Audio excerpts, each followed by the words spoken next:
Olá pessoal, tudo bem? Meu nome é Lucas Gameiro e eu vou acompanhar vocês aqui nessas aulas de física do segundo ano de ensino médio. Nessa primeira aula, vamos tratar do tema de conceitos de temperatura e das formas de medir temperatura, ou seja, as escalas termométricas. Vamos para a aula?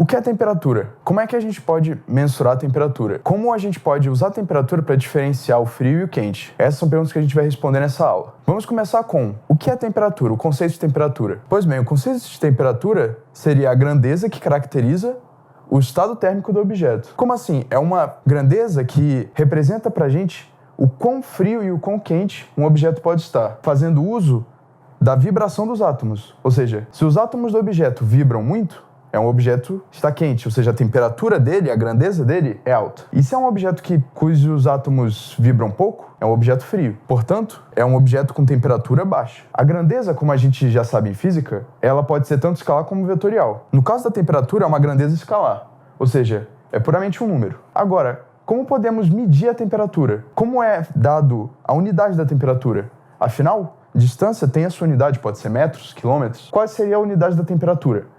Essa é o que a gente chama de escala termométrica. Ela funciona justamente como a unidade da temperatura. E tem vários tipos de unidades de escalas termométricas que podem ser usadas na física, como a unidade de graus Celsius, graus Fahrenheit, Kelvin e entre outros. Você pode até criar a sua própria. Vamos mencionar agora algumas das unidades mais famosas da física, quando se trata de medir temperatura. A primeira delas, você com certeza conhece, é a escala Celsius. A escala Celsius funciona como o ponto 0 graus Celsius, o congelamento da água, e o ponto de 100 graus Celsius, a ebulição da água.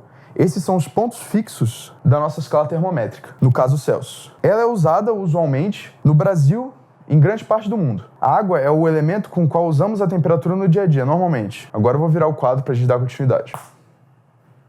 As outras escalas utilizadas comumente são a Kelvin e a Fahrenheit. A escala Fahrenheit funciona como a escala Celsius, ou seja, é uma escala usada normalmente no dia a dia.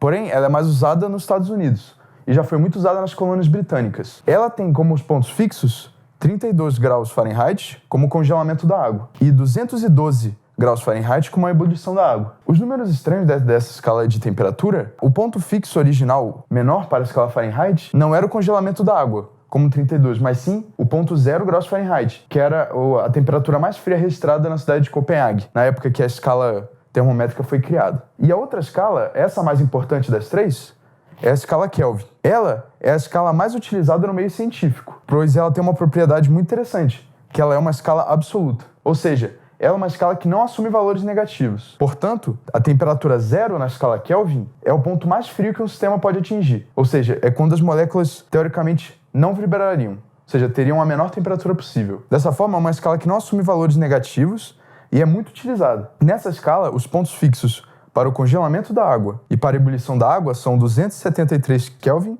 e 373 Kelvin. Então, basicamente, essas são as três escalas mais utilizadas na física e são elas que veremos em grande parte das questões e nos enunciados sendo usadas de forma como unidade da temperatura. Nessa aula, então, a gente teve uma noção de o que é temperatura e como podemos medi-la. Na próxima aula, a gente vai ver como é que a gente pode transformar o valor da temperatura de uma escala para outra. Então é isso, pessoal. Fiquem atentos. Até a próxima.